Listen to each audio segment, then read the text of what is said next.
Dungeon Lore, Part 3.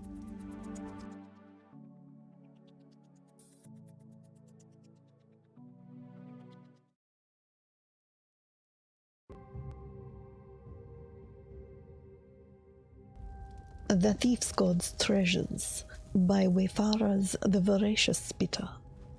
Rajin, he who is fleet of foot, the very embodiment of speed, agility, and slyness, has borrowed many treasures from coffers across the lands.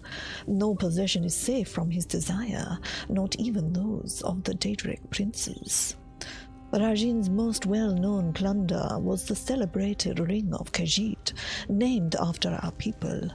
It was once the Anticipation's finger, and only found its way to Tamriel because it was stolen from the eighth arm of the web spinner herself. With the Ring of Khajiit, Rajin grasped the spark of godhood. It wrapped him in shadow so dark that none could reach him, not the anticipation of Vivek, not even the passage of time. But the Rajin wasn't finished. On his way out, he spied the killing word of the spider, the black edge of shadow, and claimed it as well.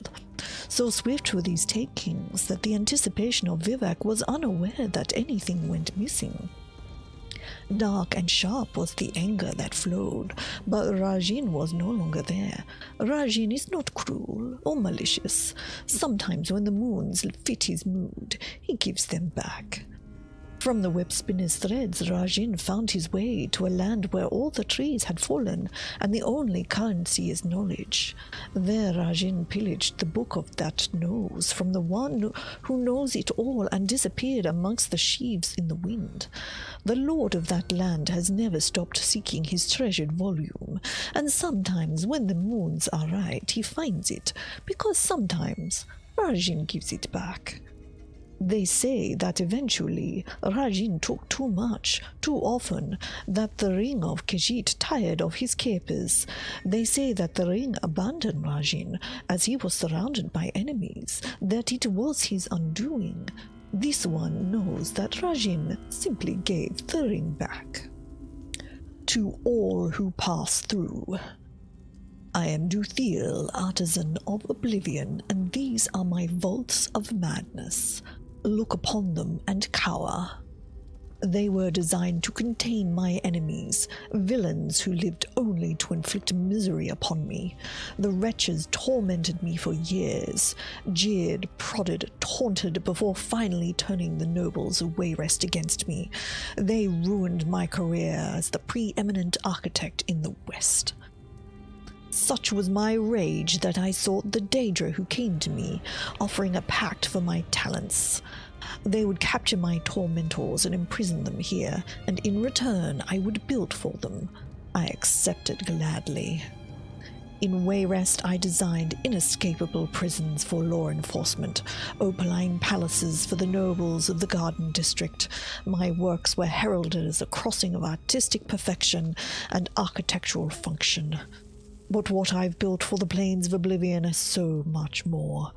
Black spires for the scheming lord of Cold Harbor are instruments of torture as much as they are monuments to his greatness. The razor pits of the Deadlands never dull. I cut flesh, bone, and spirit essence for the Prince of Destruction, in ways that even the most powerful healers can never mend.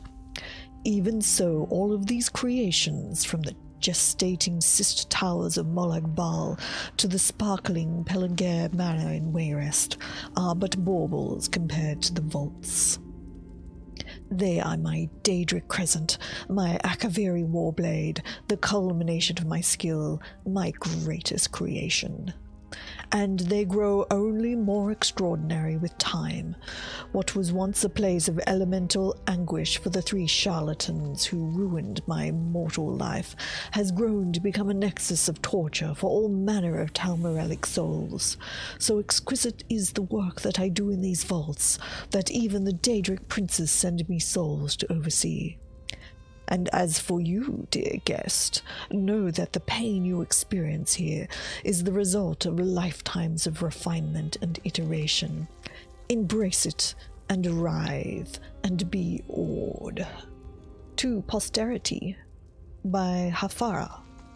Witches and witch hunters are, by nature, uncivil to one another, but the witches of Eastmarch and my clan, the Direfrost Witch Hunters, have particularly bad blood between us. I cannot say I blame the witches for their hatred. We have clashed often in these mountain regions, and we Direfrost have become very good at slaying them. Eastmarch was once infested with the heathens, the landscape dotted with their covens. Everywhere one turned, one found sordid hovels built in honor of some Daedric prince. Thanks to the efforts of my family over several generations, that number has dwindled to a scant few. They're here, to be sure. The schemes of Oblivion are myriad, but the witches move in fear, ducking between the narrow shadows cast by the flame of dire frost. In the days of their abundance, they abducted innocents, murdered children, desecrated corpses. I will not mourn them when finally, and with great glorious fanfare, we stamp them from the face of Eastmarch forever. I list below the most infamous leaders of those covens who have committed crimes such that the Direfrosts of my generation can never forget them, lest we disrespect the desecrated dead. Daedric pacts grant these witches long life, and I fear I may not live to see all this lot rounded up and slain. But when the last of them falls, I implore posterity to raise a monument in remembrance of their victims, detailing their crimes, their death at the Direfrost hands. Hanvrad Frostfinger, 13 known victims sacrificed in flames to Mehane's Dagon, fled to the Sea of Ghosts where the final standoff with hunters saw a silver bolt pass through a summoned flesh Atronach into Frostfinger herself. Confirmed deceased. Henghild of Whitstad, 20 known victims sacrificially bled to death to appease an unidentified Daedra Lord, captured from the mountain passes to the south of Eastmarch and perished under torture. Confirmed deceased. Lorgar the Plague, 27 known victims, causes of death varied, all executed to appease an unidentified Daedra. Search went on in vain for months before Lorgar challenged Odrama, wife of Angdrael Direfrost, and was beheaded on the steps of Direfrost Keep. The stone was clean before supper. Confirmed deceased. Drudda of Icy Reads, 107 known victims, frozen and soul-trapped to appease Molag Bal. Still at large and incredibly dangerous, she's the oldest of the Eastmarch Coven and only grows in strength with the passage of time. Notes. Revised for total victim count and particulars of death of Lord Longara. Revised as above by Lady Stodrir. Revised as above by Lord Oddengar. Revised for current victim count by Lord Agromar. War weather. Bring this to Neladir's attention immediately. It's a transcript of an old text, but she needs to see this. Beg her pardon for the conjecture on the Nord legends and the Sigic nonsense, but this text contains the angle of attack she was looking for. Weather magic has never been an exact science, perhaps because of the temperamental nature of what it seeks to control. Minor spells to conjure gusts of wind or forks of lightning are common, but manipulation of a region's climate is much more difficult to achieve. Our war wizards have longed for the ability to lower catastrophic hailstorms onto enemy borders as a preamble to invasion, or to halt a blizzard to make an unexpected march through inclement weather. There are claims to such spells originating from foreign lands and beyond. Legend has it that a sect of Nords in faraway Skyrim command the spell-like language of dragons, which allowed them some mastery over the weather. Accounts of these Nords' abilities during the Metheric era Dragon War included the power to diminish fogs, mists, clouds with sheer bravado of their shouts. Neglil's Dragons at Windhelm notes that an army of these bellowing Nords foiled an airborne sneak attack by dragons who sought to strike under the cover of storm clouds. Negil writes, "We thought the heavy clouds looked better parted, and when we spoke our words of power, the clouds thought so too, but even with their passing the sun remained hidden. A then apparent wing of dragons stretched across the blue, and the curse that escaped Volfor's mouth brought a hearty guffaw to mine.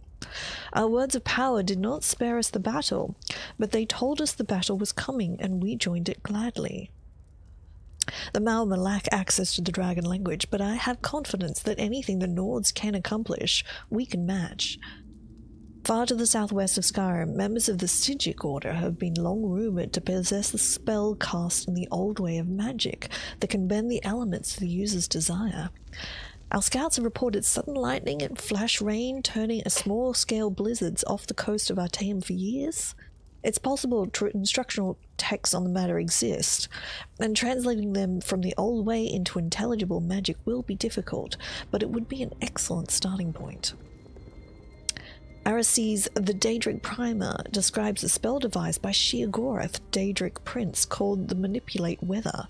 She writes, Sheogorath's spell folio includes an incantation to match weather with his mood. The Lord of the Madhouse has been known to teach the spell to mortals in his favour, allowing them to alter the climate of an entire region. Unfortunately, the spell functions at Sheogorath's whim, no matter who casts it, meaning that it functions entirely at random.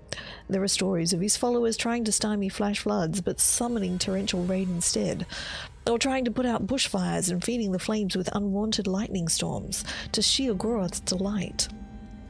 Making a Daedric pact with Sheogorath is probably not in our best interests, but it seems there is something we can learn from the Prince of Madness. I include the above examples to say that there is large-scale weather control has been noted across the world to convince King Ogrim or any of his close circle that weaponizing such an ability would be an incredible asset to the Maormer military. I set out to prove as much this past winter with the help of 20 journeyman mages. We didn't quite succeed, though we're on the cusp of success. We started by clearing an open plain near the sea, created by a lightning storm, by manipulating the change of the passing clouds with our own schemes of lightning. It worked, but we lost a member of our group, entirely regrettable, to the sudden storm and a fork of wayward lightning. It's possible we would have perished had our storm not consumed itself. We tried several times, managing to lengthen the duration of the storm each time, even learned to direct it out over water. But the duration of our spell remained our enemy, and we eventually had to admit that the exercise would be futile in battle. We concluded that if we had some way to physically suspend ourselves at high altitude, perhaps with a conduit device, perhaps a series of devices, we would eliminate the need for the continued expenditure of magicka and free the casters to direct the storm across a great distance. I hope you've been enjoying these lore readings, and if you have, please do consider subscribing to the channel. Thanks for watching.